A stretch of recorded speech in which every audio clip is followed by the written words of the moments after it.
राधे राधे, जय श्री कृष्णा। मैं सीमा सिंह बड़ों को चारण स्पर्श, छोटों को प्यार और बराबर वालों को नमस्कार करती हूँ। आज मैं आपको चैत्र मास के शुक्ल पक्ष की कामदा एकादशी का महात्म्य और साथ ही एक पौराणिक कथा सुनाऊंगी।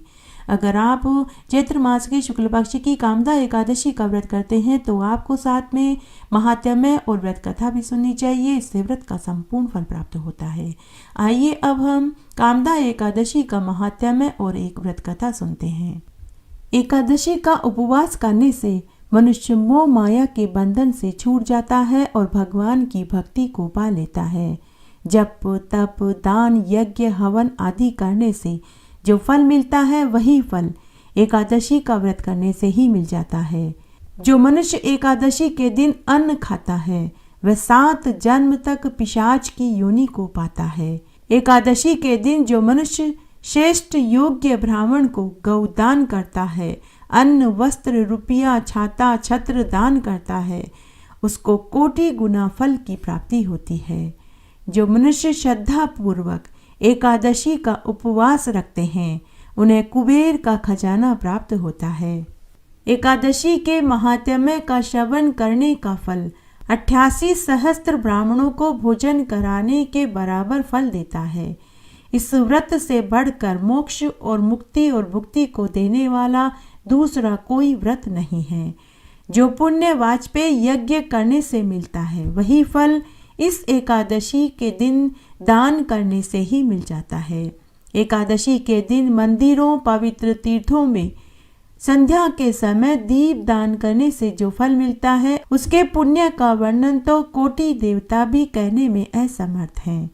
5 सहस्त्र वर्ष तक तपस्या करने से जो फल मिलता है वही फल इस एकादशी के दिन रात्रि जागरण करने से ही मिल जाता है। अगर मनुष्य निरोगी है, स्वस्थ कंचन जैसी काया वाला है, सामर्थ्यवान है तो उन्हें एकादशी के दिन उपवास जरूर करना चाहिए। अगर मनुष्य में सामर्थ्य है और फिर भी वह एकादशी के दिन उपवास नहीं करता तो वह पूंछ और सींग से रहित पशु तुल्य है। एकादशी के दिन विष्णु भगवान के साथ माता लक्ष्मी का और शालिग्राम भगवान का पूजन करने वाला अगले जन्म में चक्रवर्ती राजा बनता है। वह लक्ष्मीवान पुत्रवान धनवान होकर दशों दिशाओं में उसकी कीर्ति फैलती है। जो मनुष्य एकादशी के उपवास के साथ योग्य पंडित को दूध देने वाली गाय बछड़ा सहित दान में देते हैं वे मनुष्य निरोगी कंचन जैसी काया वाले होते हैं। वे मनुष्य आरोग्यता को प्राप्त होकर अगली पिछली 7 पीढ़ियों का उद्धार कर देते हैं।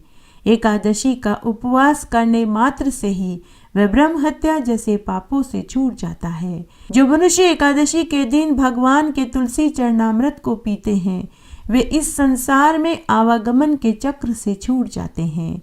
एकादशी के दिन विष्णु सहस्त्र नाम का पाठ करने वाले स्वर्ण दान करने जितना फल पाते हैं। जो मनुष्य एकादशी के दिन भगवान मधुसूदन की पूजा करते हैं, गायों को हरा चारा खिलाते हैं, वे सब पापों से छूटकर गुणवान होते हैं।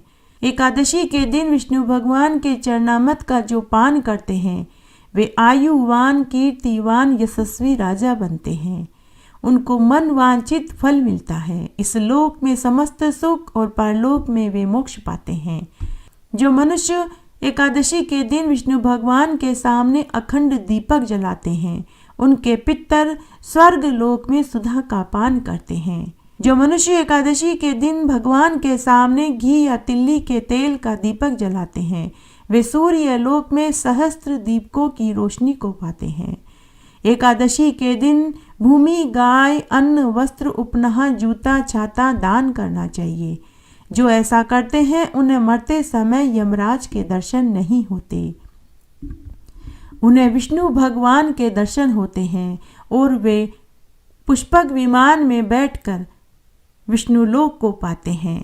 एकादशी के दिन व्रत करने वाले मनुष्य को मन वांछित फल की प्राप्ति होती है। जो फल कठिन तपस्या करने से मिलता है वही फल इस एकादशी का व्रत करने से ही मिल जाता है। जो मनुष्य एकादशी के दिन शंख चक्र पद्म गदाधारी विष्णु भगवान की शरण लेता है उसे यम की यातना का दुख नहीं देखना पड़ता। 1000 अश्वमेघ यज्ञ, 100 राजसूय यज्ञ करने से जो फल मिलता है वही फल एकादशी के दिन क्षीर सागर में शेषनाग की शैया पर शयन करने वाले विष्णु भगवान को स्मरण करने मात्र से ही मिल जाता है। एकादशी के समान दूसरा कोई व्रत नहीं।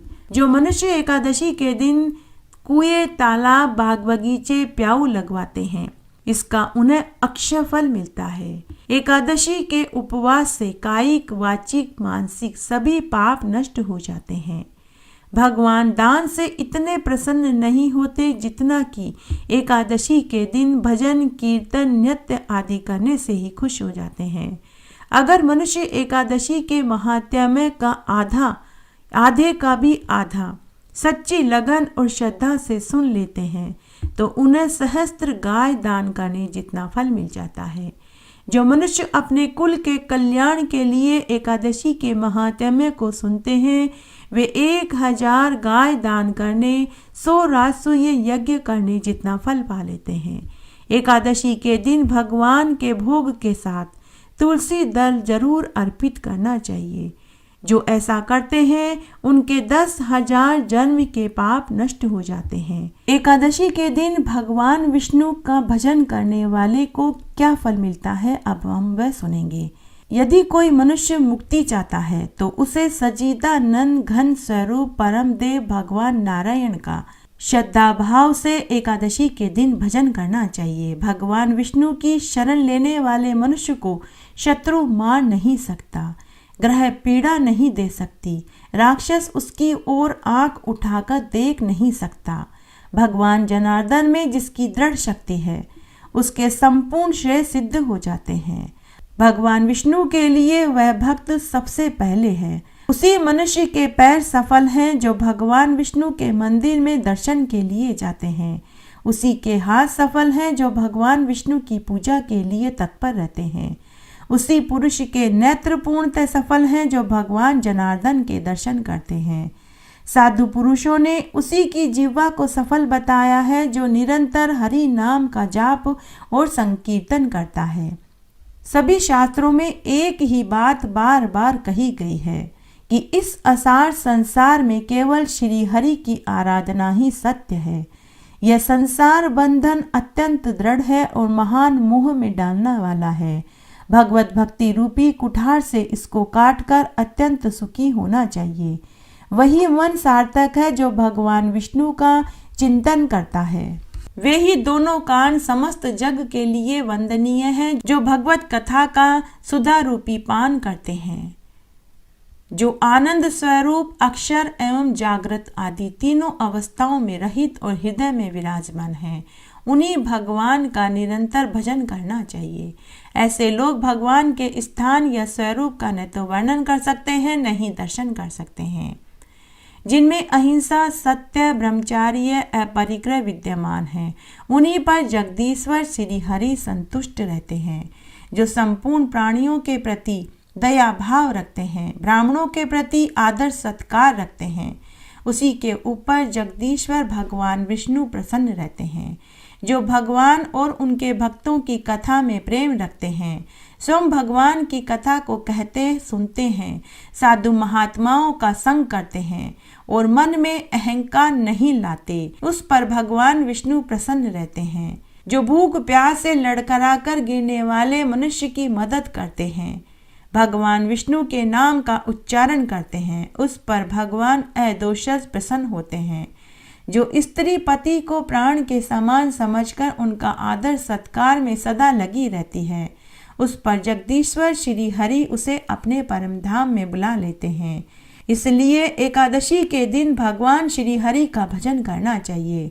शरीर मृत्यु से जुड़ा हुआ है, जीवन अत्यंत चंचल है, धन संपत्तियां क्षण भर में नष्ट हो जाती है, आधी आयु नींद में नष्ट हो जाती है तो आधी आयु भोजन में समाप्त हो जाती है।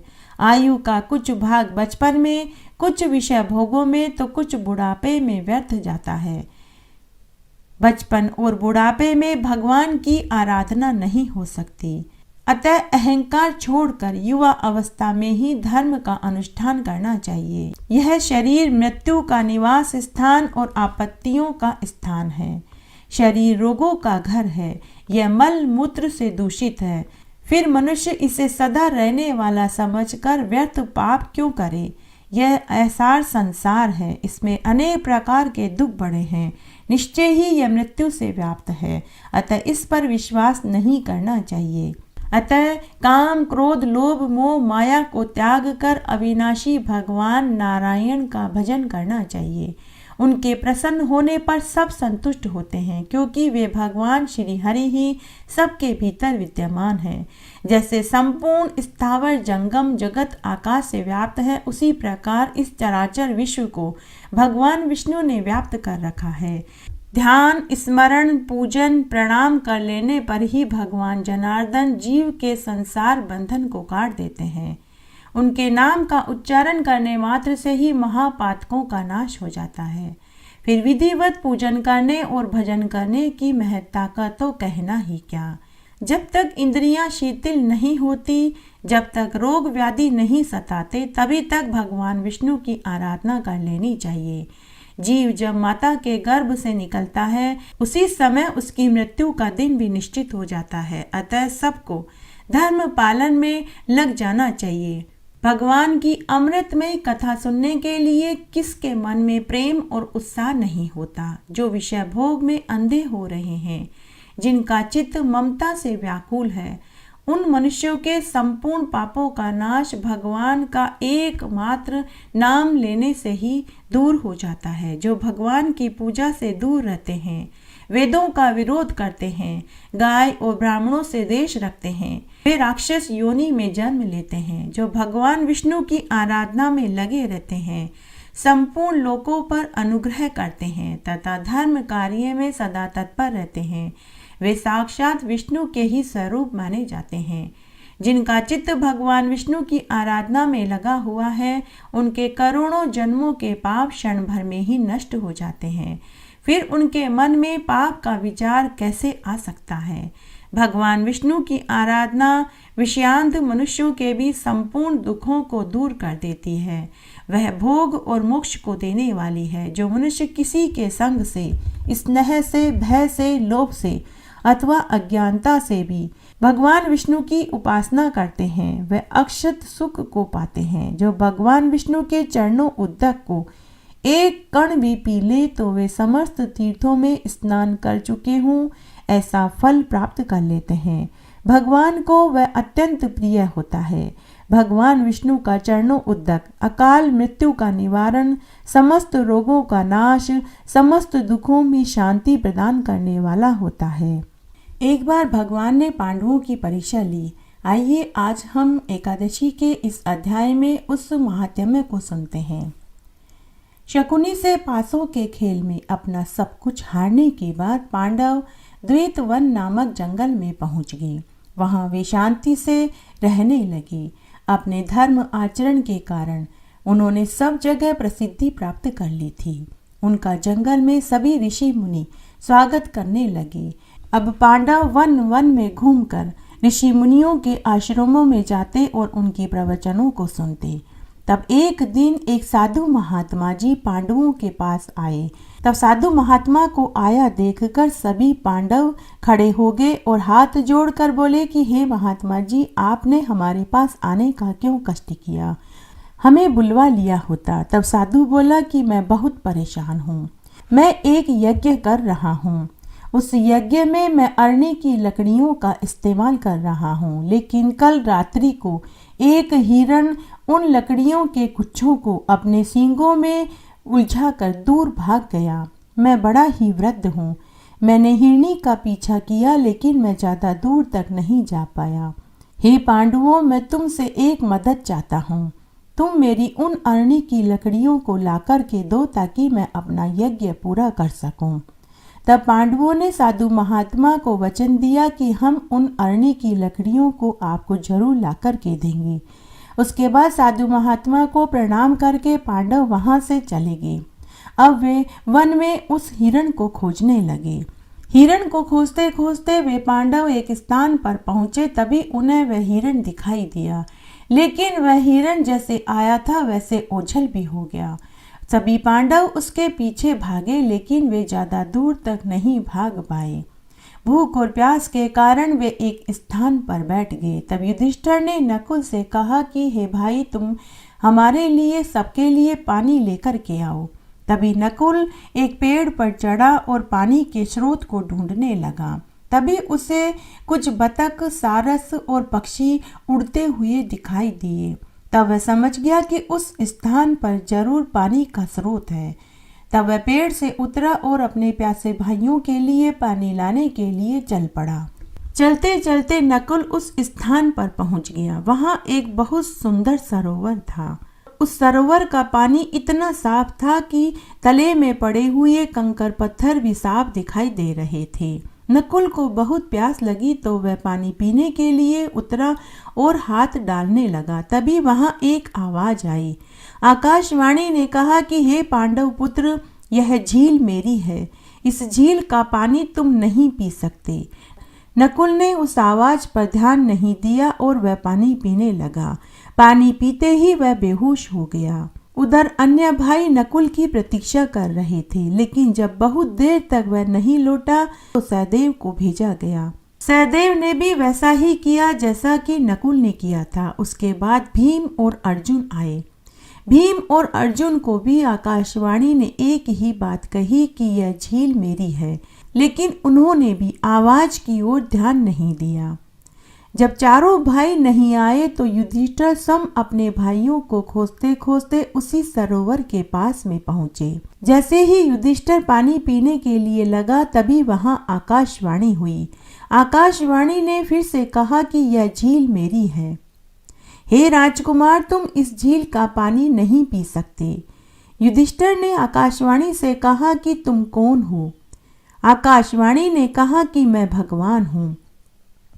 मैं इस पानी की आत्मा हूँ। मेरे मना करने के बाद भी तुम्हारे चारों भाइयों ने इस सरोवर का पानी पिया, इसीलिए उनकी मृत्यु हो गई। युधिष्ठिर ने कहा कि मैं बहुत प्यासा हूँ, कृपा करके आप मुझे पानी पीने दीजिए। तब आकाशवाणी ने कहा कि अगर तुम्हें पानी पीना है तो मेरे कुछ सवालों के जवाब देने पड़ेंगे। युधिष्ठिर राजी हो गया। तब आकाशवाणी ने पहला प्रश्न किया, सागर के बराबर क्या होता है? युधिष्ठिर ने कहा कि आकाश सागर के बराबर होता है। दूसरा प्रश्न किया कि सभी मनुष्यों की माँ कौन है? युधिष्ठिर ने फिर से जवाब दिया कि गाय सभी मनुष्यों की माँ है। आकाशवाणी ने पूछा कि सूरज के चमक की तुलना किससे कर सकते हैं? तो युधिष्ठिर का जवाब था, सत्य ही सूरज की चमक के बराबर है। आकाशवाणी ने पूछा कि कौन सा धन सच्चा है? तब युधिष्ठिर ने कहा कि मेहनत ही सच्चा धन है। तब यक्ष ने पूछा कि सभी धनों में से सबसे अच्छा धन कौन सा है? तब युधिष्ठिर ने जवाब दिया कि विद्या सभी धनों में श्रेष्ठ धन है। आकाशवाणी ने फिर पूछा कि सच्चा धन क्या है? युधिष्ठिर ने कहा कि निरोगी काया ही सबसे सच्चा धन है। आकाशवाणी ने पूछा कि पृथ्वी से बड़ा कौन है और आकाश से ऊंचा कौन है? तो युधिष्ठिर ने जवाब दिया कि माँ पृथ्वी से बड़ी और पिता आसमान से ऊंचा है। आकाशवाणी ने पूछा कि पवन से तेज क्या है? एक व्यक्ति को हमेशा कौन सी मुसीबत सताती है? तब युधिष्ठिर ने कहा कि मन हवा से भी तेज है और चिंता एक व्यक्ति को हमेशा सताती है। युधिष्ठिर के जवाब से खुश होकर भगवान ने कहा कि मैं तुम्हारे जवाब से संतुष्ट हुआ। तुम अपने इन चारों भाइयों में से एक भाई को जीवित करा सकते हो। तब युधिष्ठिर ने उत्तर दिया कि मेरा सबसे छोटा भाई नकुल है, उसे आप जीवित कर दीजिए। तब आकाशवाणी ने कहा कि अरे पुत्र, तुमने भीम और अर्जुन को क्यों नहीं चुना, जबकि वे तो पराक्रमी और महाबलशाली हैं। तब युधिष्ठिर ने आकाशवाणी से कहा कि हे देव, मेरी दो माताएं हैं, माता कुंती और माद्री। मैं माता कुंती का पुत्र हूँ और जीवित हूँ, लेकिन मेरी माँ माद्री के दोनों पुत्र मर चुके हैं। जो कि अनुचित है। इसलिए मैं अपनी माँ माद्री के पुत्र नकुल को जीवित देखना चाहता हूँ। युधिष्ठिर की बुद्धि और धर्मज्ञता की प्रशंसा करते हुए भगवान ने उसे दर्शन दिए और कहा कि हे युधिष्ठिर, मैं तो तेरी परीक्षा ले रहा था, तू अपनी परीक्षा में सफल हुआ। उसी समय उसके चारों भाई भी जीवित हो गए। उसके बाद सभी पांडवों ने भगवान को प्रणाम किया और सरोवर का पानी पीकर आगे बढ़े। जैसे ही वो आगे बढ़े तो उन्हें झुरमुट में हिरण दिखाई दिया। तभी उन्होंने जाकर हिरण को पकड़ लिया और उसके सींगों में फंसे हुई अरनी की लकड़ियों के गुच्छे को सुलझाकर उस साधु महात्मा को लाकर दे दिया और अपना वचन पूरा किया। इस तरह आज हमने इस महात्म्य में एक पौराणिक सच्ची कहानी सुनी। एक बार धर्मराज युधिष्ठिर भगवान से बोले कि हे भगवान, आपको कोटि प्रणाम करता हूँ। मैं आपसे निवेदन करता हूँ कि आप कृपा करके चैत्र मास के शुक्ल पक्ष की कामदा एकादशी का महात्म्य और व्रत कथा को सुनाइए। तब भगवान श्री कृष्ण धर्मराज युधिष्ठिर से बोले कि हे राजन, आप एक पौराणिक कथा को सुनिए जिसको राजा दिलीप से वशिष्ठ जी ने कहा था। राजा दिलीप ने पूछा था कि हे गुरुदेव, चैत्र माह के शुक्ल पक्ष की एकादशी का क्या नाम है, इसमें किस देवता का पूजन करते हैं और व्रत की क्या विधि है, कृपा करके आप विस्तार से सुनाइए। तब महर्षि वशिष्ठ राजा दिलीप से बोले कि हे राजन, चैत्र माह के शुक्ल पक्ष की एकादशी का नाम कामदा एकादशी है। यह सब पापों को नष्ट कर देती है और दीर्घायु संतान सुख की प्राप्ति होती है। इस व्रत को करने से कुयोनि छूट जाती है और अंत में स्वर्ग की प्राप्ति होती है। आइए अब हम कामदा एकादशी की एक पौराणिक कथा सुनते हैं। प्राचीन काल में भोगीपुर नामक नगर में पुंडरीक नाम का एक राजा राज्य करता था। वहाँ अनेक अप्सराएं, गंधर्व, किन्नर निवास करते थे। उसी जगह ललिता और ललित नाम के दो स्त्री पुरुष अत्यंत वैभवशाली घर में निवास करते हुए विहार किया करते थे। एक समय राजा पुंडरीक गंधर्वों सहित सभा में क्रीड़ा कर रहे थे। उस जगह ललित गंधर्व भी उनके साथ गाना गा रहा था, परंतु तभी उसको अपनी प्रियतमा की याद सताने लगी। इससे वह अशुद्ध गाना गाने लगा। नागराज करकोटक ने राजा पुंडरीक से इसकी चुगली कर दी। इस पर राजा पुंडरीक ने ललित को शाप दिया कि अरे दुष्ट, तू मेरे सामने अशुद्ध गाना गा रहा है और अपनी स्त्री को याद कर रहा है। इससे तू कच्चा मांस और मनुष्य को खाने वाला राक्षस हो जा। राजा पुंडरीक के शाप से ललित गंधर्व उसी समय एक विकराल राक्षस बन गया। उसका 8 योजन का शरीर हो गया। राक्षस हो जाने पर उसको महान दुख मिला। वह अपने कर्मों का फल भोगने लगा। जब ललिता को अपने प्रियतम ललित का ऐसा हाल मालूम हुआ तो उसे भी बहुत दुख हुआ। वह सदैव अपने पति के उद्धार के लिए सोचने लगी। वह सोचने लगी कि मैं कहाँ जाऊं, क्या करूं, मैं किस तरह अपने पति को शाप से मुक्ति दिलाऊं। तब एक दिन वह घूमते घूमते विंध्याचल पर्वत पर चली गई। उसने उस जगह शृंगी ऋषि का आश्रम देखा। वह शीघ्र ही उस आश्रम में गई और शृंगी ऋषि के सामने हाथ जोड़कर बैठ गई और अनुनय विनय करने लगी। उसे देखकर शृंगी ऋषि बोले कि हे सुभागे, तुम कौन हो और यहाँ किस लिए आई हो? ललिता बोली कि हे मुनिवर, मैं वीर धनवा नामक गंधर्व की कन्या ललिता हूँ। मेरा पति राजा पुंडरीक के शाप से एक भयानक राक्षस हो गया है। आप उन्हें राक्षस की योनि से छूटने का कोई उपाय बताइए। तब शृंगी ऋषि बोले कि अरे गंधर्व कन्या ललिता, कुछ दिनों के बाद चैत्र मास के शुक्ल पक्ष की एकादशी आने वाली है। उसका नाम कामदा एकादशी है। हे ललिता, उस व्रत को करने से मनुष्य की सभी कामनाएं सिद्ध हो जाती है। यदि तू अपने पति को पिशाच की योनि से मुक्ति दिलवाना चाहती है तो तू चैत्र मास के शुक्ल पक्ष की कामदा एकादशी का व्रत कर और उस व्रत के पुण्य को अपने पति को सौंप दे तो शीघ्र ही तेरा पति राक्षस की योनि से छूट जाएगा। मुनि के वचनों को सुनकर ललिता ने मुनि से कहा कि हे मुनिवर, कृपा करके आप मुझे कामदा एकादशी के व्रत की संपूर्ण विधि बताइए। उसके बाद ललिता ने चैत्र मास के शुक्ल पक्ष की कामदा एकादशी का व्रत पूरे विधि विधान से किया और द्वादशी के दिन ब्राह्मणों के सामने अपने व्रत का फल अपने पति को सौंप दिया और भगवान से प्रार्थना करने लगी, हे प्रभु, मैंने जो ये व्रत किया है इसका पुण्य मैंने अपने पति को सौंप दिया है। अब आप मेरे पति को राक्षस की योनि से छूटने में मदद कीजिए। एकादशी का फल देते ही उसका पति राक्षस की योनि से छूट गया और वह अपने पुराने स्वरूप को प्राप्त हो गया। वह पहले की भांति ललिता के साथ विहार करने लगा। कामदा एकादशी के व्रत के प्रभाव से वह पहले की भांति अधिक सुंदर हो गया और पुष्पक विमान में बैठकर स्वर्गलोक को चला गया। हे राजन, इस व्रत को विधि पूर्वक करने से सभी पाप नष्ट हो जाते हैं। इसके व्रत से मनुष्य ब्रह्महत्या आदि पाप से, राक्षस आदि योनि से छूट जाता है। कामदा एकादशी के व्रत का महात्म्य सुनने और पठन मात्र से वाजपेयी यज्ञ का फल मिलता है।